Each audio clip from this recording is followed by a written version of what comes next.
Bonjour à tous, bienvenue sur Slymo, donc la chaîne des entrepreneurs, des investisseurs immobiliers. Voilà, donc je vous présente la deuxième partie. Tout simplement, donc c'était la partie la plus importante aussi pour vraiment rentrer dans les détails. Voilà, donc la première chose aussi, donc c'est donner les documents. Il y aura un gros paquet de documents à donner aux banques. Vous savez que les banquiers, et surtout nous en France, on adore ça. Les papiers. Ce qui est souvent, sincèrement, c'est super chiant, mais on est obligé de passer par là pour avoir son indépendance. Voilà, donc je vous présente les papiers à fournir à la banque. Bien entendu, il y aura forcément des recherches à faire de votre côté. Ne vous fiez pas non plus à des simples dires. Vérifiez par vous-même et vous verrez que les papiers sont importants. Donc forcément, le passeport, pièce d'identité de monsieur et madame, hein, si vous êtes un couple. S'il y a des enfants, il faudra fournir aussi leur pièce d'identité pour ceux qui sont en famille ou adoption, etc.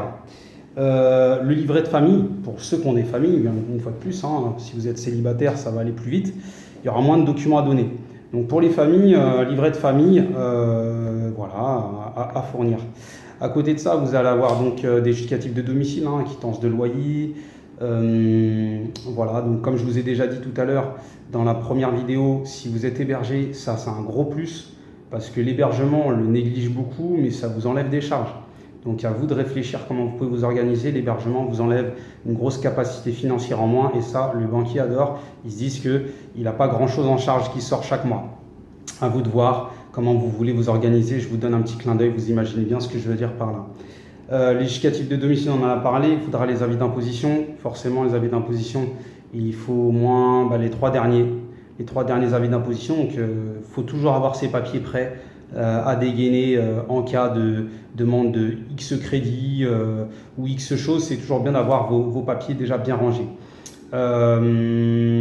Voilà. Après, vous allez avoir besoin des bulletins de paye. Bulletins de paye, les contrats de travail, ils ne les demandent pas, mais préparez-les au cas où. S'ils veulent regarder certains détails. Donc les trois derniers bulletins de paye de monsieur et madame, une fois de plus, si vous êtes en couple.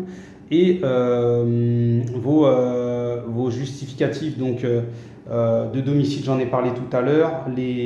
Vos bilans, voilà. Si vous êtes une société, les bilans, c'est très important. En France, ils sont encore plus rigoureux sur les bilans. Si vous êtes en négatif dans le bilan, c'est-à-dire que si vous ne générez pas de bénéfices, de recettes, ça va être très compliqué.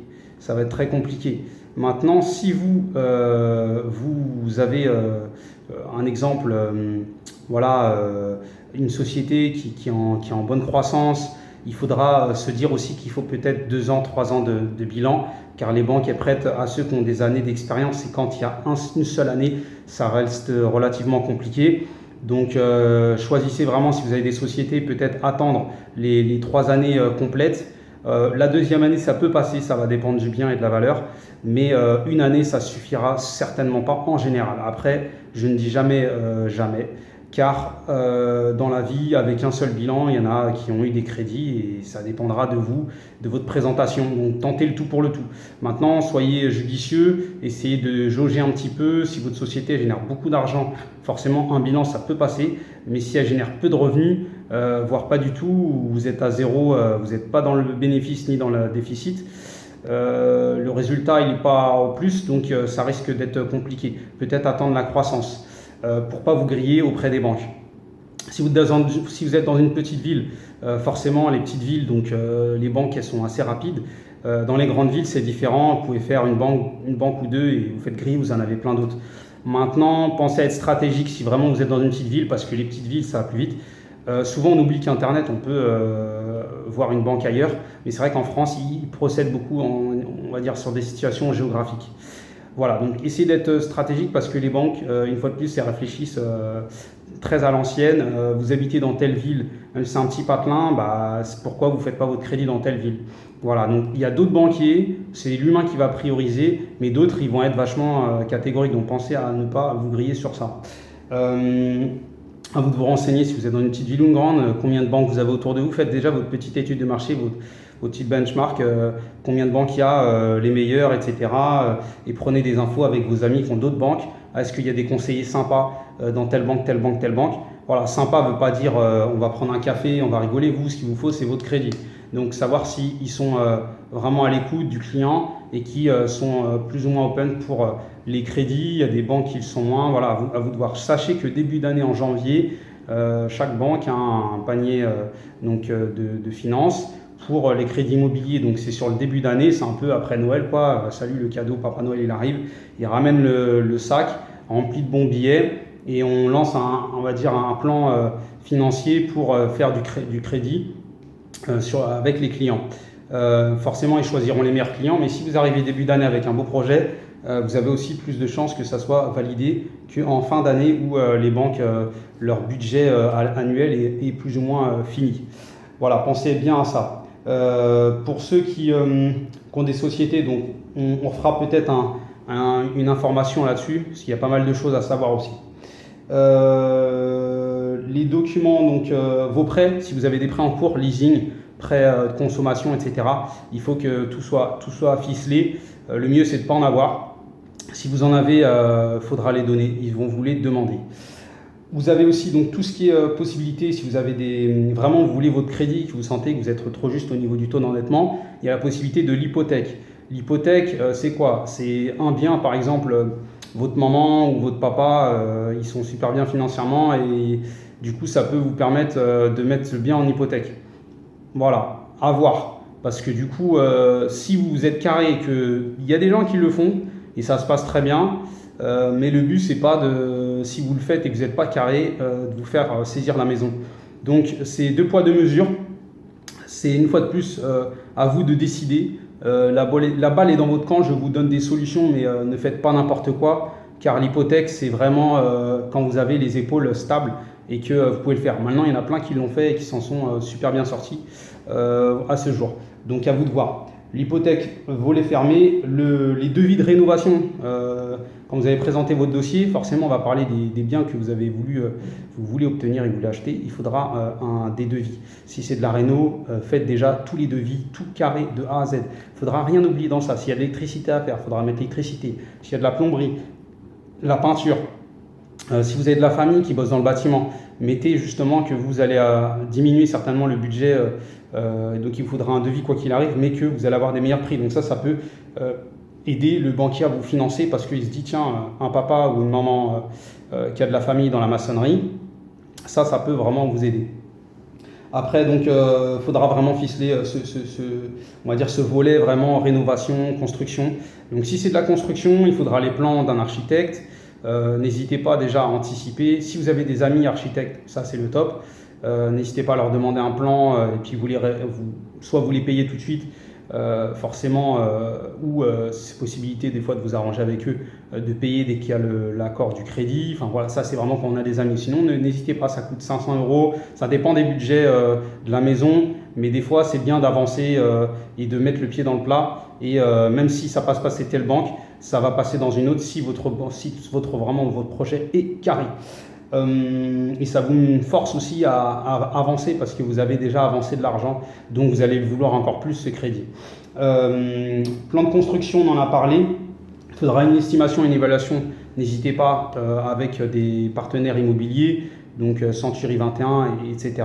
Pensez à ça parce que du coup, quand vous avez une estimation d'un groupe très important, par exemple comme Century 21, ça va vous permettre de voir vraiment la valeur de votre bien par une agence très très professionnelle et d'un autre côté, va vous permettre de voir si vous êtes au-dessus ou en bas au niveau de l'achat. Comme ça va montrer à votre banquier que vous avez fait un achat raisonnable. Vous voulez faire un achat raisonnable avec eux et qu'ils vous vont prêter l'argent.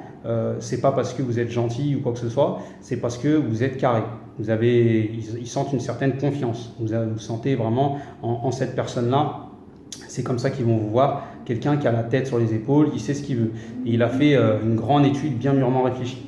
Voilà. Donc après, vous avez aussi donc les frais d'agence et de notaire. Ça va vraiment dépendre. Donc il y a des sites que je mettrai peut-être dans le lien là. Vous pouvez vraiment. Ça va dépendre du bien et du montant, mais quand on achète un truc à 200 000, vous avez peut-être 10 000 € de notaire. Hein, je donne une valeur comme ça. Mais voilà, il faut toujours avoir cette valeur. Il faut vous dire, non, le bien, c'est pas 200 000. Il y a 10 000 € de frais de notaire, un exemple, ou 8 000. Il faut forcément les noter parce que si le jour du rendez-vous, il vous dit, vous avez calculé vos frais de notaire pour voir si vous pouvez vous autosuffire, il fera la simulation avec vous. Si vous n'avez pas fait la simulation sur les sites de simulation, comme je vous ai dit tout à l'heure, et en plus de ça, vous ne savez pas qu'il y a des frais de notaire, il va se dire, oh là là, celui-là, il ne s'est pas bien renseigné, il est novice. Donc les frais de notaire, renseignez-vous sur les taxes d'habitation aussi de la ville où vous achetez. Ne serait-ce que si vous allez acheter un endroit, vous demandez aux voisins, vous payez combien de taxes, ou la personne à qui vous allez acheter, si c'est un propriétaire qui vous donne ce papier-là, ça vous permettra aussi de le mettre dans le dossier, que vous savez combien chaque année vous allez avoir en charge dans cet appartement. Donc si c'est du locatif que vous voulez faire, je ferai dans une autre vidéo comment on fait pour calculer sa rentabilité, vraiment prendre toutes les factures, tout, pour savoir combien vous payez chaque mois et combien vous devez louer. Si vous faites du booking, du Airbnb, tout ce qui en passe, du Bon Coin, et que vous êtes dans le locatif pour cet appartement, ce premier achat, tout de suite, faites vraiment une petite annonce sur Bon Coin et vous voyez si déjà ça prend un prix que vous avez calculé dans votre rentabilité. Voilà, si vous voyez que vous avez beaucoup d'appels et que ça prend, que voilà, donc forcément, ne faites pas les rendez-vous parce que c'était juste pour voir ce qu'il en est. Vous voyez, vous dites, voilà, vous faites un petit tableau et vous dites en tant de temps, donc à la date de l'émission de votre annonce, vous dites que vous avez eu tant d'appels. Ce qui veut dire que vous avez tant de probabilité de le louer. Si vous avez un appel en un mois, c'est que là, il y a un souci sur votre annonce. Si vous avez 10 appels en une semaine, c'est que votre bien, il va forcément se louer. Il y a des grandes chances qu'il se loue. Donc, pensez vraiment à faire ce genre de choses. Ça va vous permettre de faire ce qu'on appelle un achat hyper raisonné et rentable. Avec votre calcul, et on en parlera, je vous ferai des calculs sur d'autres vidéos. Voilà, donc je vous ai fait un petit brainstorming entre guillemets de tout ce qu'il faut amener chez la banque. À vous de préparer votre dossier. Dites-vous que vous allez y arriver et vous y allez vraiment avec la pêche. Y allez avec le sourire, n'y allez pas stressé, respirez un bon coup, pensez positif et quand vous allez chez le banquier, une fois de plus, si le banquier ne vous prend pas au sérieux, vous sentez que vous avez bien préparé votre dossier, vous êtes carré, et bien allez à un autre banquier, ce n'est pas la fin du monde. Au contraire, sachez que vous allez aussi vous lui donner de l'argent parce qu'il va gagner de l'argent en prenant ses taux d'intérêt. Donc s'il ne veut pas de votre argent, allez donner votre argent à quelqu'un qui le veut vraiment et qui vous considère. Sachez que dans le business, c'est important d'avoir un minimum. Pour certains, ils s'en foutent pour le feeling, mais il est important que la personne ressente cette chose qui n'est pas palpable, mais qui va vous financer. C'est la confiance. Une fois de plus, on revient sur ce mot confiance. Très bonne journée à vous. Mettez un petit like si vous avez aimé la vidéo. Bienvenue sur Slymo pour ceux qui ne me connaissent pas.